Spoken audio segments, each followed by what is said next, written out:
Pemikiran ekonomi Ibnu Khaldun.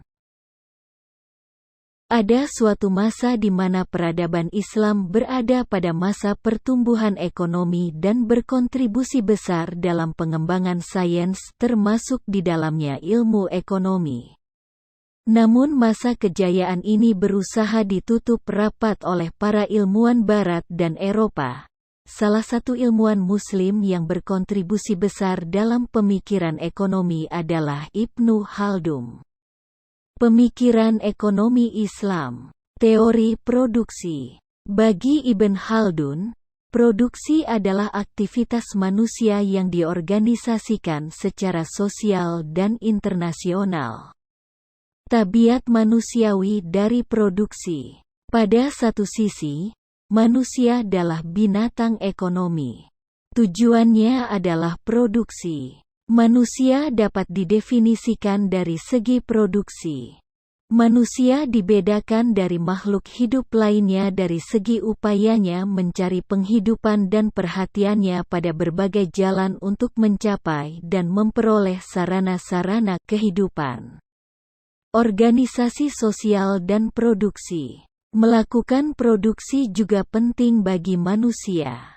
Jika manusia ingin hidup dan mencari nafkah, manusia harus makan. Hanya tenaganya yang mengizinkannya untuk tetap dapat makan. Organisasi internasional dan produksi. Sebagaimana terdapat pembagian kerja di dalam negeri, terdapat pula pembagian kerja secara internasional. Pembagian kerja internasional ini tidak didasarkan kepada sumber daya alam dari negeri-negeri tersebut, tetapi didasarkan kepada keterampilan penduduknya. Karena bagi Ibn Khaldun, tenaga kerja adalah faktor produksi yang paling penting. Teori nilai, uang dan harga.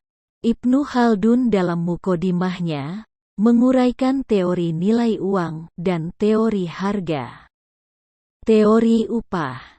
Bagi Ibnu Khaldun nilai suatu produk sama dengan jumlah tenaga kerja yang dikandungnya. Laba yang dihasilkan, manusia adalah nilai yang terrealisasi dari tenaga kerjanya. 2. Teori uang. Bagi Ibn Khaldun, dua logam yaitu emas dan perak adalah ukuran nilai. Logam-logam ini diterima secara alamiah sebagai uang di mana nilainya tidak dipengaruhi oleh fluktuasi subjektif.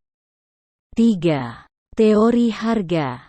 Bagi Ibn Khaldun, harga adalah hasil dari hukum permintaan dan penawaran.